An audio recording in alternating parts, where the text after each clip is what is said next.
Welcome to Weekly News Highlights, where we wrap up your week with a glimpse back into what went on in the past week. I'm Kim Dami in Seoul. Let's jump right into it. South Korea has officially declared an end to the pandemic after over 3 years of its fight against the coronavirus by lifting almost all virus restriction measures.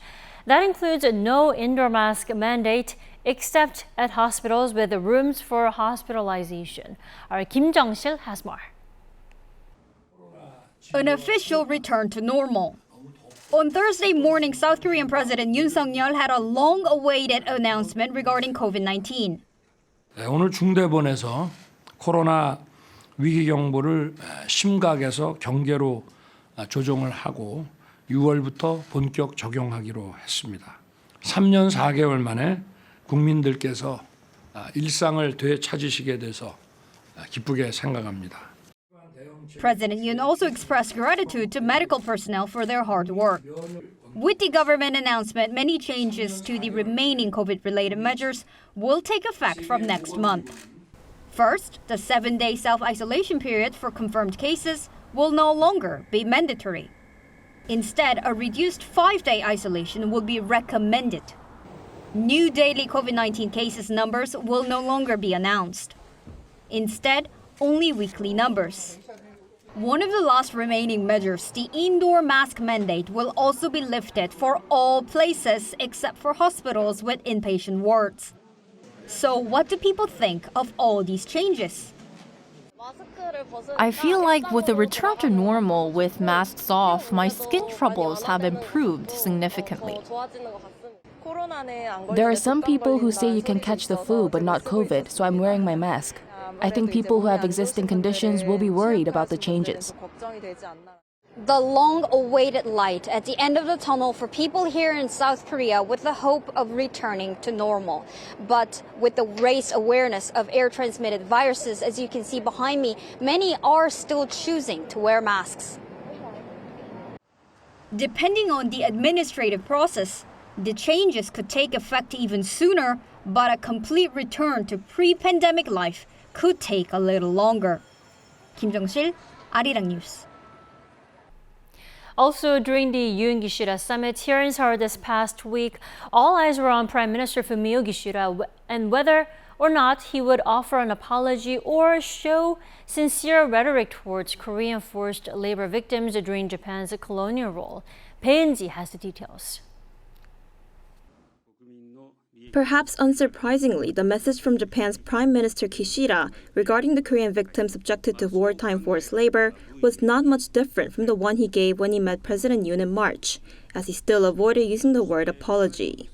But for the first time, he did say that he felt heartbroken for those who had to work in difficult conditions.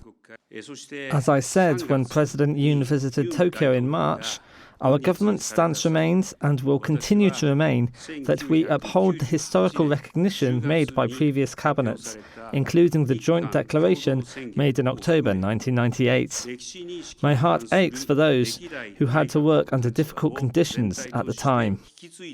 Japan has been saying that it would continue to, quote, uphold the stance of previous cabinets, including the joint declaration between the former leaders of the two countries, made in 1998. Instead of using the word apology. The joint statement by former South Korean President Kim Dae-jung and former Japanese Prime Minister Keizo Obuchi includes Tokyo's deep remorse and heartfelt apology for causing tremendous damage and suffering to Koreans during its colonial rule. An expert assessed that although Kishida's words did not amount to a sincere apology, it was a meaningful step. Historical issues are the biggest hurdle the two countries have to overcome, so it's not easy to get a satisfying answer right away. So I would say that Prime Minister Kishida at least tried as much as he can to show how he feels. But another expert told Arirang News that the remarks were not meaningful at all, saying they cannot even be seen as an expression of sorrow, as Kishida did not even specifically say those words were for the Korean victims of forced labor, and because he did not mention Japan's colonial rule. In order for Kishida's remarks to be meaningful, Japan needs to take care of issues related to wartime forced labor like Hashima Island and the Sado mine. But Japan isn't doing any of that, so I don't think those remarks were sincere. They had no meaning. Bae-in-ji, Arirang News. This week marked President Yoon Suk-yeol's first year in office. He took office on May 10th last year, pledging to be closer to the people and more open communication. The South Korean leader also said he is committed to making South Korea a global pivotal state. Let's take a look back at the past year. Freedom and rules-based order has been at the heart of President Yoon Suk-yeol's presidency, with the tenets of liberal democracy defining both his domestic and foreign policies.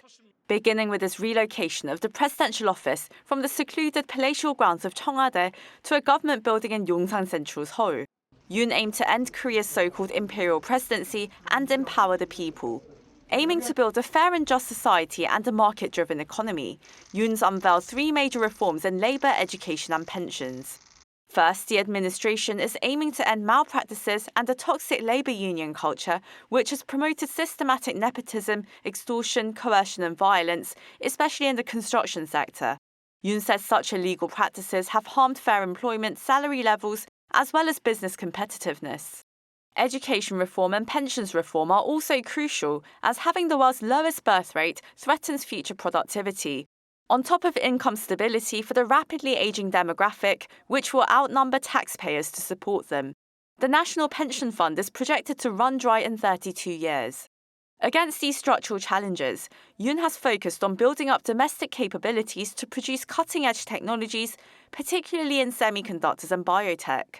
He's cut corporate tax and eased regulations, working to remove red tape to spur investment and job creation. Also, to expand the export-based economy's supply chains and overseas markets. The self-professed top salesman of Korea has been seeking new investments and partnerships in advanced technologies with countries like the UAE and the US, and a niche in defense exports. The president has further defined South Korea's role in the world as a global pivotal state. Seoul has deepened its 70-year military alliance with the US, beyond strengthened deterrence against North Korea, and is building bridges with Japan despite political criticism at home in the face of various geopolitical and economic challenges.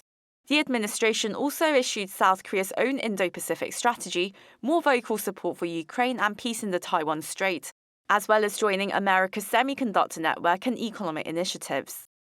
치열한 지정학적 경쟁과 다층적 국제관계 속에서 우리 대한민국이 세계 평화와 번영의 허브 역할을 수행해 나갈 것입니다.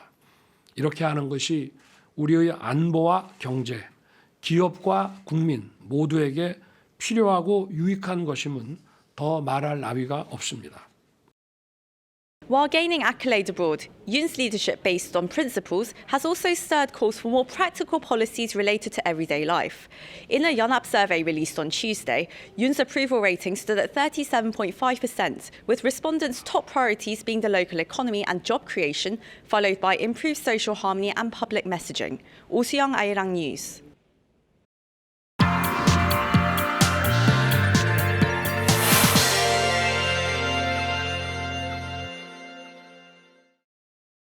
Marking 1 year of his presidency, a Gallup survey found diplomacy was the top reason for both approval and disapproval for President Yoon Suk-yeol's policies. So we want to focus on his main foreign policy vision, making Korea a global pivotal state. Our top office correspondent Oh Soo-young is in the studio to dissect what this vision signifies and why it matters for South Koreans. Welcome, Soo-young. Hi, Dami. So, branching South Korea's foreign policy beyond North Korea or even simple trade issues is quite an unprecedented move for the nation. What's behind Yoon's goal of becoming a world power then? Well, to begin with, South Korea is no longer a small country. In terms of economic size or cultural influence, it became the world's 10th largest economy in 2021. It's home to Samsung, LG and Hyundai Motor, and its rapid pace of industrialization has become a model of socio-economic development around the world. Its cultural influence has grown astronomically through K-pop, K-dramas and films, its social values resonating globally despite the language barrier. Well, it's no longer a country that simply observes or bandwagons on various geopolitical conflicts and economic complexities in the world today, but it's a vibrant liberal democracy. Korea is being called upon to deal with a larger number of security issues. Korea cannot focus on the Korean Peninsula anymore, or not even Northeast Asia anymore. We have seen how it is cooperating with Europe, for example, when it comes to supporting Ukraine against Russia. But we have seen a growing cooperation with Australia, with India, with countries in Southeast Asia. There are more calls for South Korea to do more. And in the past, Korea could have said, well, we don't have the assets to do so, but that's not the case anymore. And you see,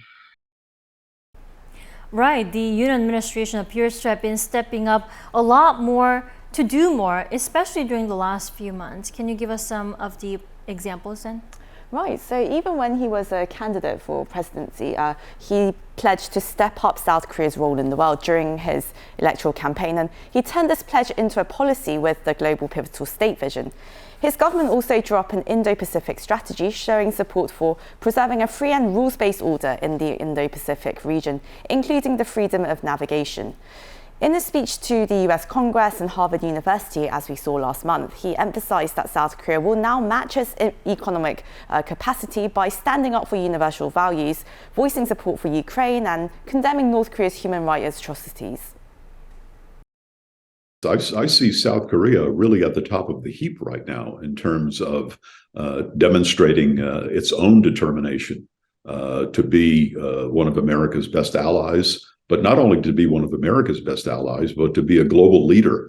The efforts that the current administration in Seoul has taken to reach out to other Asian Pacific countries, including Japan, by the way, the statements that President Yoon has made, whether it's regarding the need for a free and open Indo-Pacific, his statements in support of the importance of democracy and open markets and economic exchange between and among free economics exchange between and among all parties, the desire to be, as he and his administration have put it, a global pivotal state. And at the same time, South Korea standing up for democracy and universal values has not so pleased its biggest trading partner, China. Then why take the risk? Well, let's be frank here. Neither China nor Russia have been very instrumental or helpful in restraining North Korea's nuclear ambitions. Let's not forget how China helped North Korea during the 1950 to 53 Korean War. Now, Beijing and Pyongyang are somewhat akin to allies based on their agreement in 1961, where they agreed to assist each other militarily. And politically speaking today as well, China and Russia's veto power in the United Nations Security Council, that has really thwarted efforts to condemn or further sanction Pyongyang for its belligerent actions. As South Korea faces a growing threat from North Korea, not to mention economic uncertainty, Seoul has found that it really needs to align itself with the United States and the free world. And President Yoon reiterated that we cannot rely on the goodwill of other countries. This not only applies to North Korea, but as the president said, South Korea has no choice but to rely on the US for security, as Beijing does not enforce UN sanctions on North Korea, as he said, at all. Not to mention, betting on the Chinese market is quite risky, especially as global companies are already wary of Beijing stealing technology as well as its stringent government controls. And during a time when geopolitical rifts, these technological shifts that we're seeing, and the COVID-19 pandemic have really reshaped global trading and supply chains, countries are seeking like-minded partners around the world. South Korea is just the same, as its economic future depends on a liberal world order. And history has shown that if you rely on a goodwill, any possible goodwill on the part of this kind of centralized political system, every time you lose. As a democracy, history has taught us that we have to take side with democracy. And in that sense, with China trying to show its muscles and trying to project its power, even talking about by force unifying Taiwan, we don't really have a choice. And we have to work with our democratic allies. Right, we've seen President Yoon Suk-yeol emphasizing the importance of economic security and also mentioning defense exports, semiconductor supply chains, among other things, right? Right, yes, definitely. And in this era where we're seeing advanced technologies really transform every industry and society, affecting everything from social media to missile and space technology, it's becoming crucial that countries procure the materials, the means of production, and the human resources as well to master these essential future technologies. And this is all the more important for South Korea and its highly export-dependent economy, which has recorded a trade deficit for an unprecedented 13 consecutive months. So we have superior technology. That's our strength, and we're the leader in the semiconductor industry. But we are also facing fierce competition between TSMC and other leading semiconductor companies. So we have to continue developing the technological frontier to ensure that we have technological leadership. And also at the same time, our weakness is that we are too much concentrated in export to China and the United States. The growing overlap of traditional and economic interests is another reason for Seoul to pursue its global pivotal state strategy. The Yoon administration has been strengthening cooperation with NATO, setting up a mission to Brussels last year.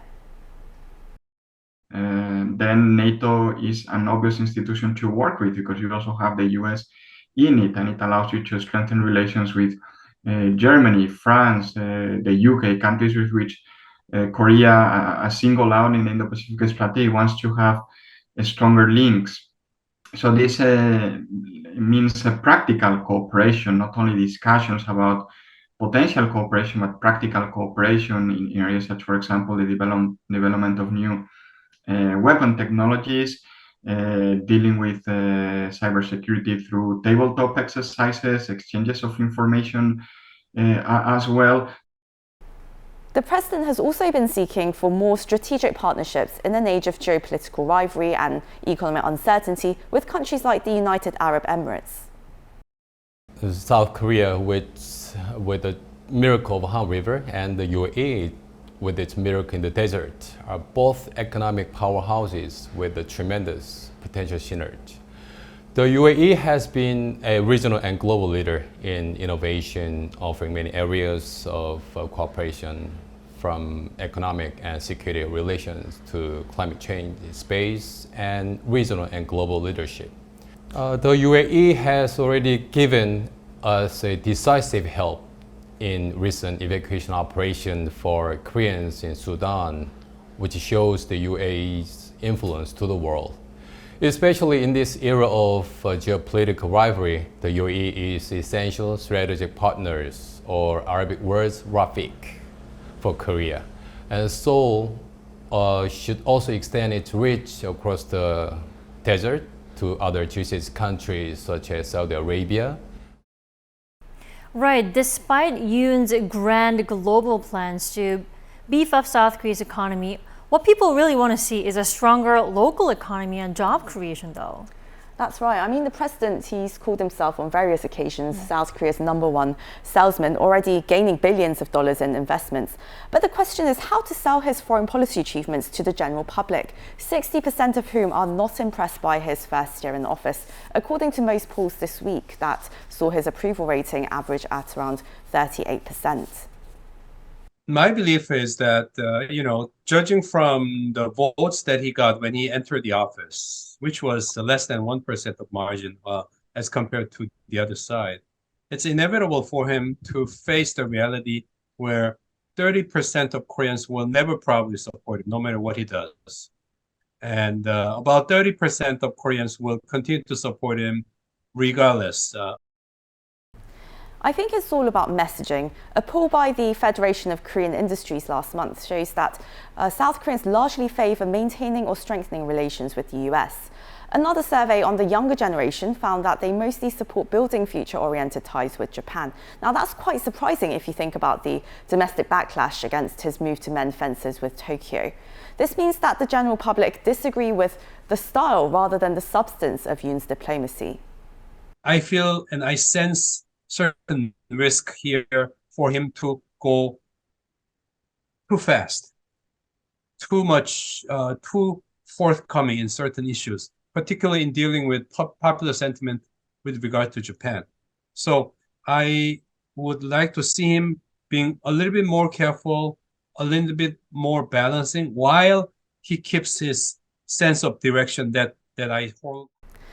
As President Yoon said, diplomacy and domestic affairs are now two sides of the same coin, given how the future of the country relies on its national and economic security. And, well, Tammy, I think it's really a matter of driving that message home. That is indeed the challenge. Now, on top of those approaches to his foreign policies, the Yoon administration has taken a rather hard stance on North Korea and also when it came to handling Korean Peninsula issues, right? That's right, a notable difference from the previous administration. I mean, the recent Washington Declaration is another example of Yoon's sort of no-nonsense approach to handling North Korea issues. Right, and also Dash's initiatives in the beginning of his administration last year.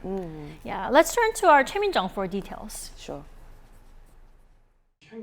Over the past year, President Yoon has pursued a hardline stance toward North Korea, mainly to counter Pyongyang's evolving nuclear threats. In August 2022, 3 months after taking office, Yoon proposed his main North Korea policy, dubbed the Audacious Initiative. The president offered to support Pyongyang in reviving its crippled economy in return for efforts toward denuclearization. 저는 북한이 핵 개발을 중단하고 실질적인 비핵화로 전환한다면 그 단계에 맞춰 북한의 경제와 민생을 획기적으로 개선할 수 있는 담대한 구상을 지금 이 자리에서 제안합니다. However, North Korea slammed Yoon's initiative, calling it foolish, and instead ramped up its missile activities. Last year alone, North Korea test-launched over 70 ballistic missiles. In response, the South Korean government responded by strengthening extended deterrence capabilities with the U.S. through joint drills and more recently by coming up with the Washington Declaration. Yoon also took a hardline approach when dealing with the regime's human rights issues. In March, the government released a report on North Korea's human rights abuses to the public. The annual report had not been made public in the past, reportedly to avoid provoking Pyongyang. 처참한 인권 유린의 실상이 국제사회에 낱낱이 드러나야 합니다. 통일부뿐만 아니라 교육부 등을 포함한 정부 각 부처는 이번 보고서 발간을 계기로 북한 인권 실상을 국내외에 널리 알리고 가르쳐야 합니다.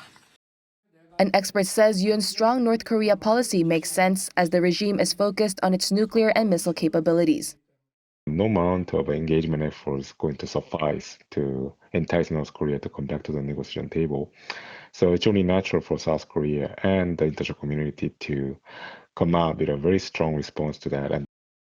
Yoon has been taking a much more proactive approach compared to the former Moon Jae-in administration, as he said that Seoul must completely distance itself from the kind of peace that relies on the goodwill of the other party. However, some point out that the current administration could do more to ensure stability and security on the Korean peninsula. Choi Min-jung, Arirang News. And going back to what you introduced earlier, beefing up the local economy has been the top of his been on top of his to-do list, right?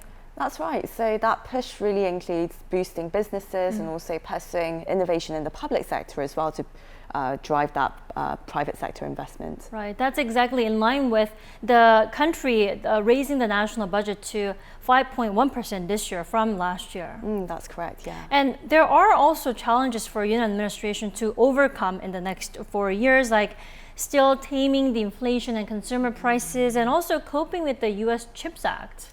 Indeed, lots of challenges ahead. Right. Well, for that, we have our Lee Dae-hyun to tell us more. Great.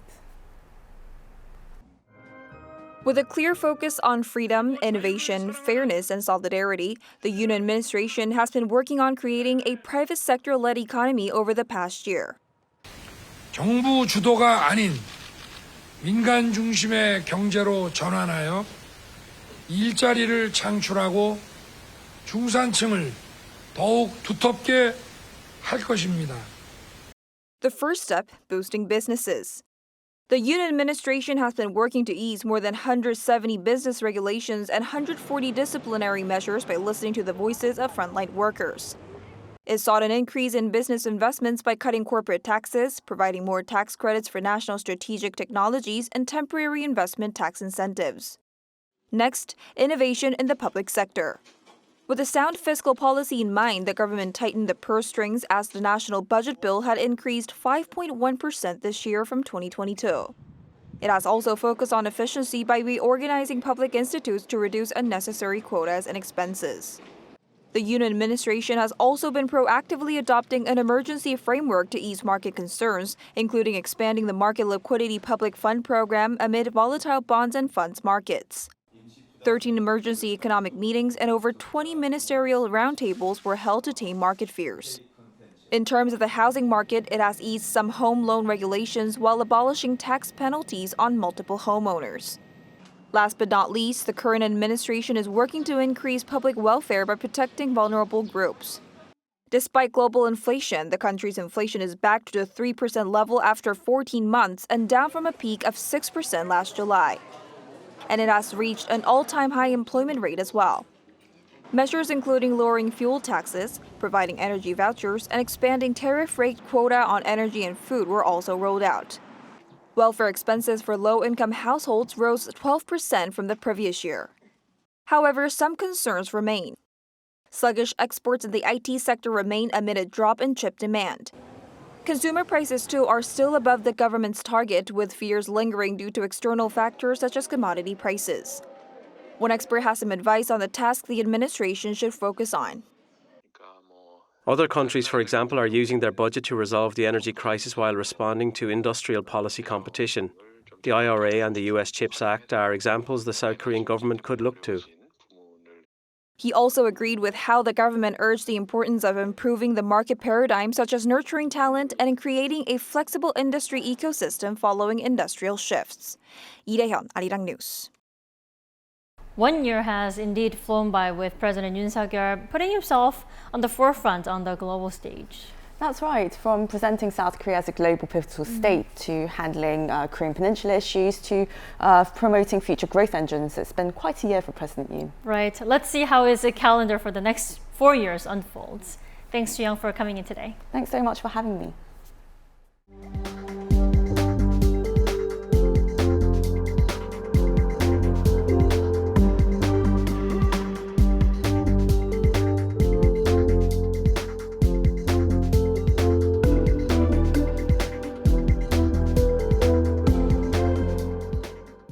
That will do it for us for this weekend. Have a lovely day.